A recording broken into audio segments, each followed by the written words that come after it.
Hello, I'm Nicole Ville and I'm glad that you are here and that you are ready to start with week 4 of the course. But first, let's have a look at the results of week 3. Week 3 is about open access publishing. We have explained and discussed the different open access roads and some misconceptions about publishing open access. We also have introduced Creative Commons licenses that often come together with open access. We asked you about your first thoughts about the difference between the open access publishing model and the subscription-based model. According to the word cloud, it can be summarized in cost, money and fees, and accessibility. I think this is a good starting point since open access is often a matter of accessibility and costs.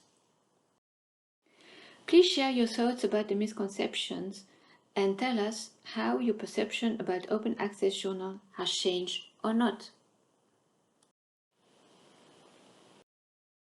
In assignment 3.1, finding +1 in Sherpa Romeo can be difficult, but the journal is listed in Sherpa Romeo, and the answers of the quiz are based on the results of Sherpa Romeo.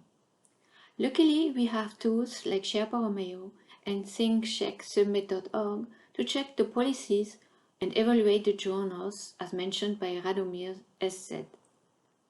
There can be some confusion about the no embargo mentioned in the quizzes. This no embargo answer is intended to be applied to self-archiving. So certain journals do not apply an embargo after the publication. In case of an open access publication, self-archiving is often allowed from that moment on. Embargoes are most often applied by subscription-based journals concerning the Green Road.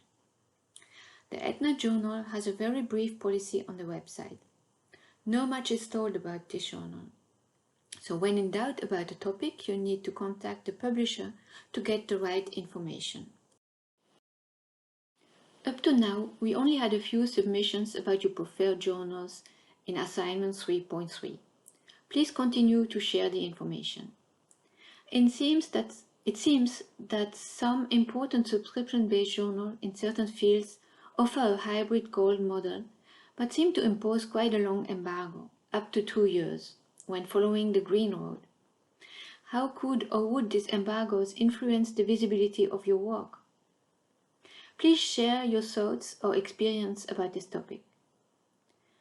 Alpha KB also noticed the business model behind hybrid journals that make institutions paying twice for the content, unless they have a special agreement with the publishers.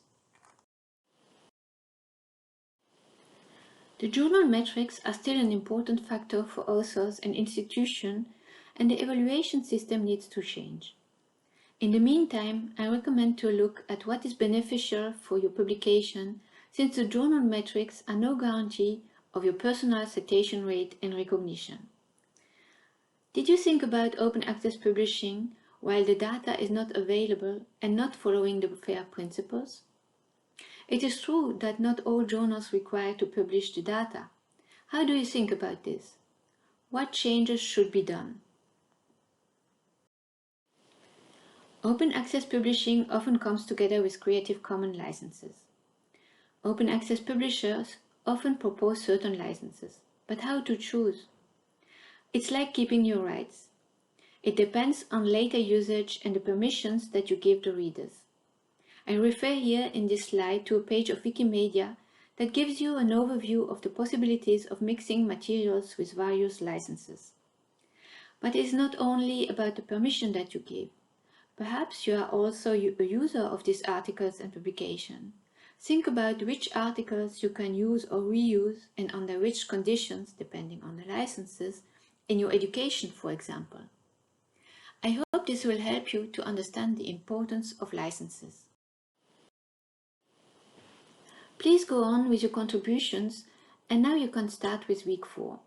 This week you have a choice between one of the following topics: making your research software fair, increasing your research visibility, or citizen science.